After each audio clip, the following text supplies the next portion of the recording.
Today I've got my hands on the brand new HK1 box. Check this out, people. What an attractive looking box. So this is a full Android TV box powered by the S905X3 CPU combined with the Mali G3 You've got 4 gigs of DDR3 RAM, 128 gigs of internal storage, dual band Wi-Fi AC, a Gigabit LAN, Bluetooth 4.2 with full Android version 9 Pi.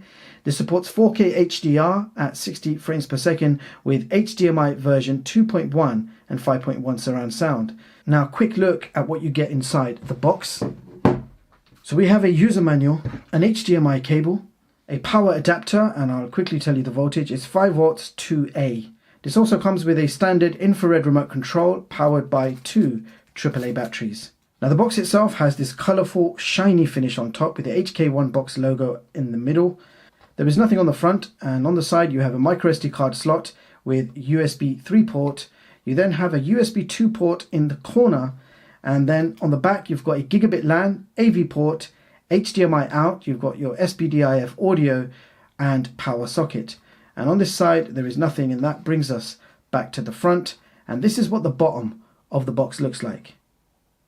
So a very interesting design, something new to look at. Let's go ahead and get this hooked up to my TV and capture card and find out exactly how good this box really performs. I'll be right back.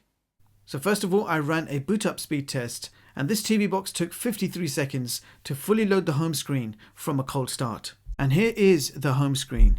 Now you have the same colourful gradient theme going on, which I actually do like. Now top right hand corner you have your local time and date, along with a shortcut for killing background apps.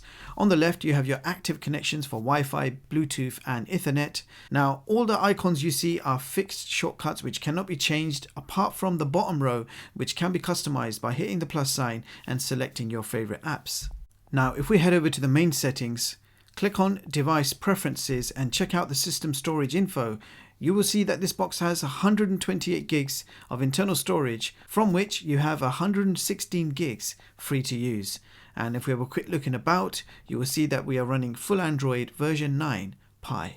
There is also a shortcut on the home screen allowing you to change your wallpaper, and there's a choice between default system wallpapers, or you can use your own custom wallpapers, and the system has 5 different wallpapers that you can immediately change to. Now let's have a look at the system apps. Here are all the apps available on this box as standard. I have not installed anything yet, and you have quite a few apps to get you started, including AirScreen, Miracast, KDMC, Netflix, YouTube, and of course the full version of the Google Play Store. So the first apps I like to test is screen mirroring. So I tested out Miracast first, which is screen mirroring for your Android smartphones.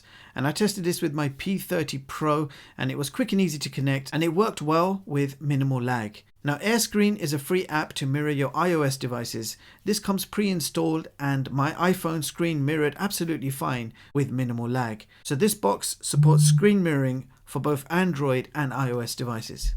So now it's time to test out the 4K capabilities, and we are going to begin with playing 4K video samples from a USB drive, and I will be doing this with the standard movie player app.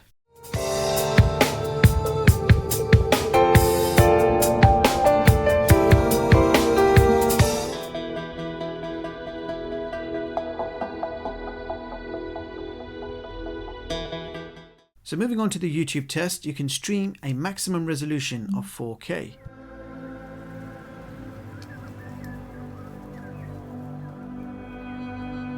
Come back for you. How many others are there? Enough. What's this about? We have information that your client may have tucked away a very large sum of money.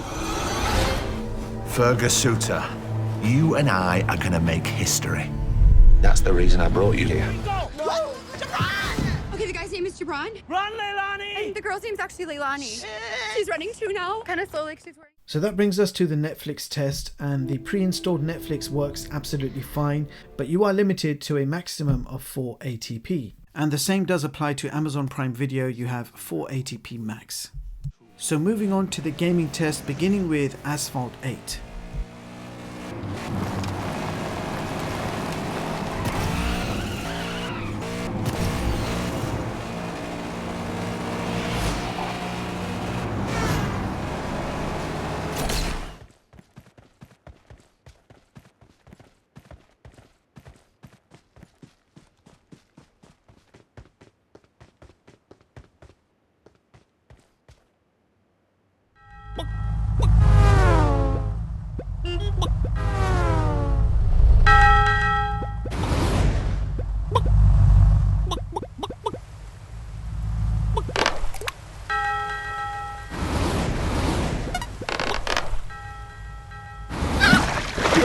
So for you advanced users, DRM info shows Google Widevine level 3, and here is CPU Z where you can check out the clock speeds, and you can see we're running the Mali G3.1. This box is running Android 9 and you do have root access by default.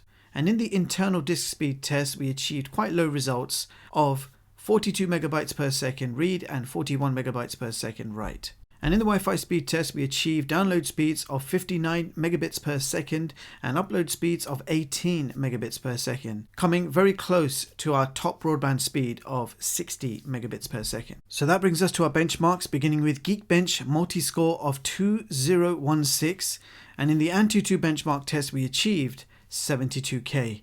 So let's see how this compares with the others. So here is my top Android TV box chart for 2020, showing you the latest boxes and seeing how they compare with each other. So as you can see, the HK1 TV box has taken position 17 on this chart with a benchmark score of 72K. Now you can view the full versions of all my charts online at chigstech.com and read them at your leisure. So there you have it guys, that was the new HK1 box. So here are my thoughts on this box, my pros and cons. I won't go through all of them, they are quite self-explanatory. So bottom line, a decent performing full Android TV box for around $55.